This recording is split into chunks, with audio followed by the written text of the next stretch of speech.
Hi, this is Meg Stump at pinloomweaving.com, bringing you some ideas and tips for working with pin looms.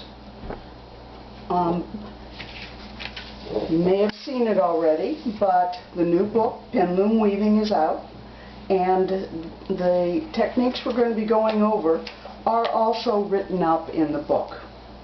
We're going to start with Double Overcast Stitch, just to give you a look at what it looks like to do it. You can also go to the Pin Loom Weaving website, and under the page Pin Loom Essentials you're going to see some explanation as well as some illustrations of how it works. So here we go. This is Double Overcast Stitch, and it starts with taking two pin loom weavings and laying one on top of the other. It's easiest to start with setting it up so that they match. As you notice that I've actually picked up two, laid them exactly on top of each other the way the weaving matches. Quite honestly, if you're not set up to do that, don't worry about it. It's going to work whatever way you do it.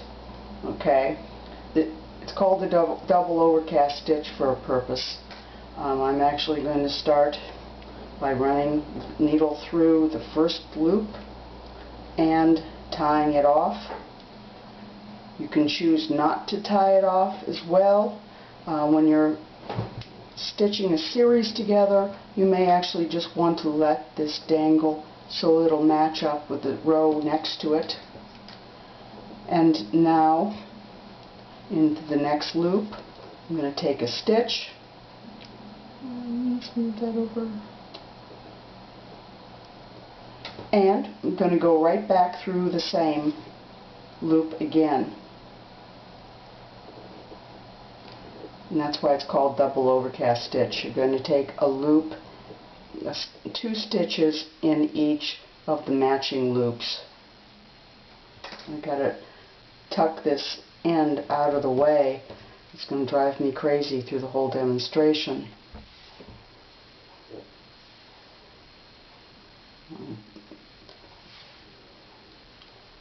Feel free to zip forward if you want. If you'll notice, once you get going, it really doesn't take that much time. Move that out of the way again. But because you are taking two stitches in each of these two loops, this is a very strong stitch.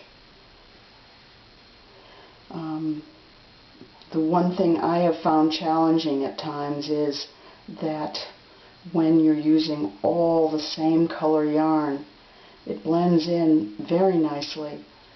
So if you need to take it out or correct it, you can run into problems. Okay. If you notice, I'm actually using two weavings that are actually 2 inches by 4 inches. It works exactly the same on whatever dimensions you're handling. A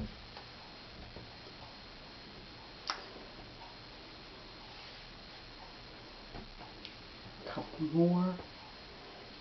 I'm having to untwist my yarn, which is getting twisted up by the process of doing this whip stitch through.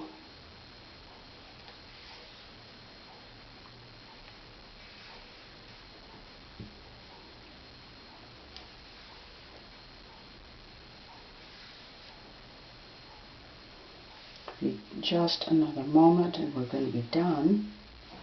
And then we get to the important part, which is what does it look like when it's finished. This is a really strong stitch, but it does have something of a downside.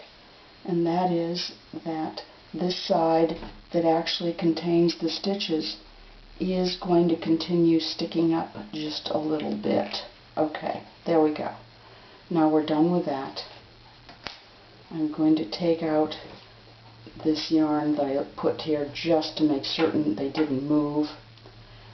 This is your back, basically, and the front of it, once I open it up and pull it apart a little bit, is going to be really quite nice and flat. Again, I wanted you to be able to see the color differences, and that's why I did it in a contrasting yarn. However, if this were all in the same colored yarn, it blends in very nicely. And here's the back, which does have that ridged stitch.